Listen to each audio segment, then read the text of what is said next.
శుక్లాంబరధరం విష్ణుం శశివర్ణం చతుర్భుజం ప్రసన్నవదనం ధ్యాయేత్ సర్వవిఘ్నోపశాంతయే అగజా ఆనన పద్మార్కం గజాననమహర్నిశం అనేకదంతం భక్తానాం ఏకదంతముపాస్మహే ఏకదంతముపాస్మహే. ఓం శ్రీ మహాగణాధిపతయే నమః. ఓం శ్రీ సరస్వత్యై నమః. ఓం శ్రీ మాత్రే నమః. మనం ఇప్పుడు ఫిబ్రవరి నెల అంటే మాఘమాసం యొక్క మాస ఫలితాలు చెప్పుకుంటున్నాము. జనవరి 29 అమావాస్య 29 నుంచి ఫిబ్రవరి 28 వరకు మాఘమాసం మొదలవుతుంది. ఈ మాఘమాసం చాలా విశిష్టమైనది. ఈ చాలా పుణ్యకార్యాలు చేసుకోవడానికి, వివాహాది శుభకార్యాలు చేసుకోవడానికి, ఇంకా నోములు వ్రతాలు ఏవైనా చేసుకోవడానికి మాఘమాసం చాలా మంచిది. ఈ మాఘమాసంలో వచ్చే శివరాత్రి నాడు కొత్తగా నోములు పట్టాలి అనుకున్న వారందరూ కూడా, స్త్రీలందరూ కొత్తగా నోములు పడతారు. ఈ మాఘమాసం విశిష్టత ఏమిటంటే సూర్య భగవానుడి ఆరాధన. ఈ మాఘమాసంలో పూర్తిగా అన్ని ఆదివారాలు కూడా చాలా విశిష్టమైనవి. ఈ ఆదివారాలు సూర్యభగవాన్ ఆరాధన మనకి చాలా ఆనందాన్ని, ఆరోగ్యాన్ని ఇస్తుంది. సూర్యభగవానుడు ఆరోగ్యానికి ప్రదాత.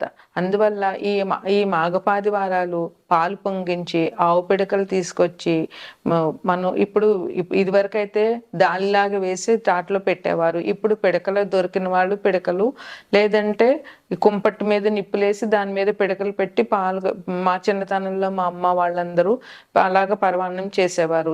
ఆ పరవాన్నం కూడా గరిటెతో కడపకుండా చెరుకు గడతో కలుపుతూ పరవాన్నం చేసేవారు.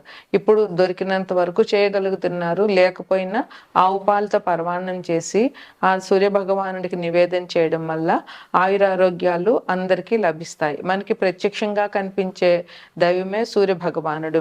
ఆయన ఆరోగ్యాన్ని, ఆనందాన్ని అన్నిటినీ ఇస్తాడు. ఏ గ్రహం బాగుండాలన్నా ముందు సూర్యుడు బాగుండాలి. నవగ్రహాల్లోనూ సూర్య భగవానుడు మన జాతకంలో బాగుంటే అన్ని రకాల సౌకర్యాలు మనకి లభించుతాయనడంలో ఎటువంటి సందేహం కూడా లేదు. ఈ మాఘమాసం జనవరి 29 నుంచి మొదలయ్యి ఫిబ్రవరి 28 వరకు ఉంటుంది. ఈ మాఘమాసంలో 4 ఆదివారాలు మాఘపాదివారాలు అంటారు. అట్లాగే 4వ తారీఖున రథసప్తమి. ఈ రోజుని విశేషంగా సూర్యభగవాన్ని ప్రార్థించి రథం చేసి, తులసమ్మ దగ్గర ముగ్గులు పెట్టి రథం చేసి, చిక్కుడుకాయలతో రథం చేసి, చిక్కుడాకుల్లో పరవాన్నం నైవేద్యం పెట్టడం ఆచారంగా వస్తోంది. అట్లాగే ఈ మాఘమాసంలో 3వ తారీఖు అంటే 3/2/2025 వసంత పంచమి, సరస్వతీదేవి పూజ చేయాలి. ఆ రోజు సాధ్యమైనంత వరకు తల్లిదండ్రులు పిల్లల చేత సరస్వతీదేవి పూజ చేయించి తోచినంత నైవేద్యాలు పెట్టి పిల్లలకి పంచడం వల్ల సరస్వతి అనుగ్రహం పిల్లలకు కలిగి చదువు సంధ్యలు వారికి బాగా వస్తాయి. ఈ వసంత పంచమిని తల్లిదండ్రులు పిల్లల చేత పూజ చేయించడం వల్ల పిల్లలు అభివృద్ధిలోకి వస్తారు. ఈ మాఘపాడ్యం నుంచి గుప్త నవరాత్రులు, శ్యామలా గుప్త నవరాత్రులు మొదలవుతున్నాయి. ఇవి జనవరి 30 నుండి మొదలయ్యి ఫిబ్రవరి 7వ తారీఖు వరకు ఈ నవరాత్రులు చేయాలి. ఈ 9 రోజుల్లోనూ మనకి నవరాత్రుల్లో ఇది కూడా ఒక రకమైన నవరాత్రులు. ఈ నవరాత్రుల్లో సరస్వతీదేవి పూజ ప్రాధాన్యంగా చెయ్యాలి. మాతంగి అష్టోత్తరం కానీ, శ్యామలా అష్టోత్తరం కానీ, లేదా శ్యామలా షోడశనామాలతో అర్చన కానీ, అదంతా రాకపోతే సరస్వతీదేవి అష్టోత్తరం కానీ, లేదా సరస్వతీదేవి సహస్రనామాలతో కానీ పూజ చేసి 9 రోజులు పిల్లల పుస్తకాలు దేవుడి దగ్గర పెట్టి తల్లిదండ్రులు పూజ చేయడం వల్ల పిల్లలు అభివృద్ధిలోకి వస్తారు. ఈ 9 రోజులు కూడా ఈ శ్యామలా గుప్త నవరాత్రులు కూడా ఈ మాఘమాసంలో చెప్పుకోదగినటువంటి మంచి పండుగ. ఇక అన్నిటికంటే ముఖ్యమైనది, చాలా విశిష్టమైనది మహాశివరాత్రి. అది ఫిబ్రవరి 26వ తారీఖునే మహాశివరాత్రి వచ్చింది. ఈరోజు శివుడిని పూజించడం వల్ల అందరికీ చాలా మంచి జరుగుతుంది. అన్ని దైవాల్లోకి శివ భగవానుడే ముఖ్యం. ఈయన్ని పూజ చేసి ఈయనకి అభిషేకం చేయడం వల్ల ఎటువంటి దోషాలున్న జాతకంలో అవన్నీ పూర్తిగా పోతాయి. శివ భగవానుడు సంకల్పించితే శివుడు ఆజ్ఞ లేనిదే ఏమైనా కుట్టదు అంటారు. మనకి ఏది జరగాలన్నా శివుడి ఆజ్ఞ ఉండాలి. అందువల్ల శివపార్వతులు ఈ లోకానికి తల్లిదండ్రులు. శివపార్వతులను పూజించడం వల్ల, శివుడికి అభిషేకాలు చేయడం వల్ల, భక్తితో ఓం నమ శివాయ అని శివ పంచాక్షరి చేయడం వల్ల మనందరికీ కూడా చాలా మంచి జరుగుతుంది. జీవితంలో ఉన్న కష్ట నష్టాలన్నీ కూడా పోతాయి. అందువల్ల ఈ మహాశివరాత్రి నాడు పొద్దున్న ఉదయాన్నే లేచి గుడికి వెళ్ళి శివ దర్శనం చేసుకుని, ఇంట్లో పూజ చేసుకుని, రోజంతా ఉపవాసం ఉండి, రాత్రి ఎవరి ఆనవాయితీని బట్టి వారు పండ్లో ఫలాలో ఏదైనా తీసుకుని రాత్రి జాగరణ చేయడం వల్ల ఈ మహాశివరాత్రి పుణ్యదినం జరుగుతుంది. అందువల్ల ప్రజలందరూ కూడా ఈ మహాశివరాత్రిని మంచిగా జరుపుని శివుని కృపకు పాత్రలవుతారని ఆశిద్దాం. కన్యారాశి, ఈ రాశి వారికి ఈ మాసం చాలా చాలా అనుకూలంగా ఉందని చెప్పవచ్చు. కన్యారాశిలో ఉత్తర 2, 3, 4 పాదాలు, హస్త 4 పాదాలు, చిత్త 1, 2 పాదాలు ఉంటాయి. ముందుగా గ్రహస్థితి.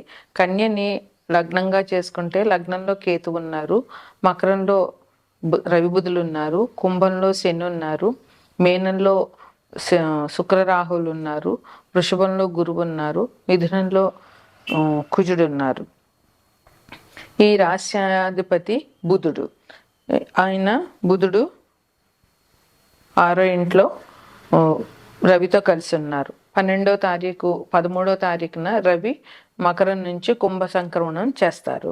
ఈ రాశి వారికి ఈ మాసం చాలా అనుకూలంగా ఉందని చెప్పవచ్చు. వీరికి శని భగవానుడు శుభ ఫలితాలు ఇవ్వడం మూలంగా అన్ని రకాలుగా వృత్తి వ్యాపారాలు చేసేవారందరికీ కూడా చాలా అనుకూలంగా ఉన్నారు. ధనాదాయం చాలా ఎక్కువగా ఉంటుంది ఈ రాశి వారికి. కొత్తగా పెట్టుబడులు పెట్టడం మాత్రం పెట్టకూడదు. కొత్తగా పెట్టుబడులు పెట్టకుండా ఎందులోనూ వచ్చే ఆదాయంతో తృప్తి చెందడం చాలా అవసరము. విరామం లేకుండా పనిచేస్తారు. అందువల్ల వీరికి ఆదాయం బాగా ఉన్నా కూడా శారీరక శ్రమ అనేటటువంటిది కొంచెం ఉంటుంది. వృత్తి వ్యాపారాల్లో ధనాదాయం ఉంటుంది. వృత్తి వ్యాపారాల్లో అభివృద్ధి కూడా ఉంటుంది.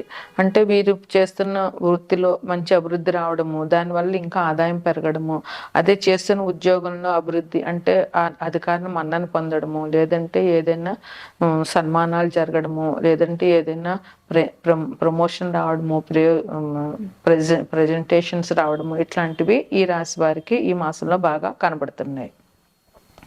విద్యార్థులకి కొద్దిగా శ్రమ అయినా కానీ ఫలితం బాగా ఉంటుంది. స్టాక్ మార్కెట్ చేసే వారికి ఈ మాసంలో కొంచెం ఇబ్బందులు ఉన్నాయి. స్టాక్ మార్కెట్ చేసే వ్యక్తులు మాత్రం కొంచెం జాగ్రత్తగా ఆచితూచి అడుగు వేయవలసిన అవసరం ఈ మాసంలో వారికి ఎంతైనా ఉంది. మీకు కొద్దిగా కుటుంబంలో గౌరవం అనేది తప్పకుండా ఈ రాశిలో వారికి ఉంటుంది. కుటుంబంలో ఒకరికొకరు పరస్పరం సహకరించుకుంటూ, ఒకరి మాట ఒకరు గౌరవించుకుంటూ కుటుంబంలో అందరూ ఒక మాట మీద వెళ్తారు. వీరికి ఆగిపోయిన పనులన్నీ కూడా పూర్తి చేస్తారు. వీరికి సంఘంలో కొత్త పరిచయాలు జరగడం వల్ల సంఘంలో గౌరవ ప్రతిష్టలు పెరుగుతాయి. నూతన పరిచయం వల్ల వీరికి అభివృద్ధిలోకి వస్తారు. వాళ్ళ వల్ల వీరి ప్రతిష్టలు పెరుగుతాయి. సంఘంలో ఒక ఉన్నతమైన స్థానాలు కూడా ఈ రాశి వారికి లభిస్తుంది. అయితే ఉద్యోగంలో ఆధిపత్యం ఉంది. అంటే ఉద్యోగం చేసేటటువంటి వాళ్ళకి మంచి అధికారుల వల్ల ప్రశంసలు వచ్చి వీరికి ఉద్యోగంలో చేసే ఉద్యోగంలో మంచి ఆధిపత్యం వచ్చి మంచి అధికారం దొరికే అవకాశం కూడా ఈ రాశి వారికి చాలా ఉంది. అయితే ఇది అందరికీ చెప్పలేము. ఎందుకనంటే ఇది గోచారం బట్టి చెప్తాము. అయితే జన్మజాతకంలో ఏదైనా గ్రహం అనుకూలంగా లేనప్పుడు కొన్ని ఇబ్బందులు అనేవి ఎవరికైనా తప్పకుండా ఉంటాయి. అవి ఎటువంటివి అంటే వీరికి అకారణంగా కలహాలు, వీరు ప్రమేయం లేకపోయినా కొన్ని గొడవల్లో వీరి పేరు రావడము, అట్లాగే వీరు అనుకోకపోయినా కొంతమంది గొడవలు పెట్టడము అట్లాంటివి జరిగే అవకాశం ఉంది. స్థల మార్పు, ఉద్యోగస్తులు అవనండి ఎవరైనా కానీ ఒక చోట నుంచి ఒక చోటుకి మారే అవకాశం ఈ మాసంలో కనబడుతుంది. ఈ రాశి వారికి ఈ మాసంలో మనస్సు శాంతి కూడా కొంచెం తక్కువగా ఉంటుంది, అందరికీ కాకుండా కొంతమందికి. అదేవిధంగా కొన్ని సమస్యలు, అనుకోని సమస్యలు రావడము, ఆ సమస్యలతో వీరు సతమతం అవడము కొంతమందికి జరుగుతుంది. అదేవిధంగా కుటుంబంలో వారితోటి లేదా అధికారులతోటి లేదా స్నేహితులతోటి లేదా బంధుమిత్రులతోటి లేదా ఇరుగు పొరుగు వారితో కొద్దిగా విరోధాలు వచ్చే అవకాశం ఉంది. అందువల్ల ఈ రాశి వారు కొంతమంది జాగ్రత్తగా ఉండడము, మాట్లాడేటప్పుడు కోపం తెచ్చుకోకుండా ఎదుటివారు ఒక మాటన్న సహనంగా ఉండడం ఈ రాశి వారికి ఈ మాసంలో చాలా అవసరము. అయితే వీరికి ఎటువంటి ఇబ్బందులున్నా అవి తొలగిపోవాలి అని అంటే దైవారాధన అనేది తప్పకుండా చేయాలి. అయితే ఈ మాసంలో సూర్య భగవానుడి ఆరాధన చేయడం చాలా ముఖ్యం. 12 రాసుల్లోనూ 12 మాసాల్లోనూ ఈ మాఘమాసం ఒక్కటే సూర్యారాధన మనం చేస్తాం. అందువల్ల ఈ మాసంలో వచ్చే ప్రతి ఆదివారం కూడా చాలా విలువైనది. ఆ 4వ తారీఖున రథసప్తమి వచ్చింది. అందువల్ల 4వ రథసప్తమి రోజున, ఆ మాఘపాదివారాల రోజున ఉదయాన్నే లేచి సూర్యునికి అర్ఘ్యం ఇవ్వడము, అలాగే పరవాన్నం చేసి సూర్యునికి నైవేద్యం పెట్టడము చాలా మంచిది.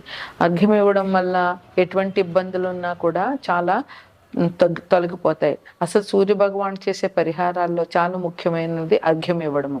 అందువల్ల ఇది ఆడ మగ చిన్న పెద్ద కులమత భేదం లేకుండా ఎవరైనా చేయవచ్చు. దానివల్ల సూర్యుడు చాలా సంతృప్తి చెందుతాడు. సూర్యుని వల్ల మనకి ఆరోగ్యం వస్తుంది, గవర్నమెంట్ ఉద్యోగాలు వస్తాయి, సంఘంలో పేరు ప్రతిష్టలు వస్తాయి. అందువల్ల అన్నిటికంటే ముఖ్యం ఆరోగ్యం. ఆరోగ్యం వచ్చేటప్పుడు మనం దేవుణ్ణి ప్రార్థించడంలో తప్పేముంది చెప్పండి.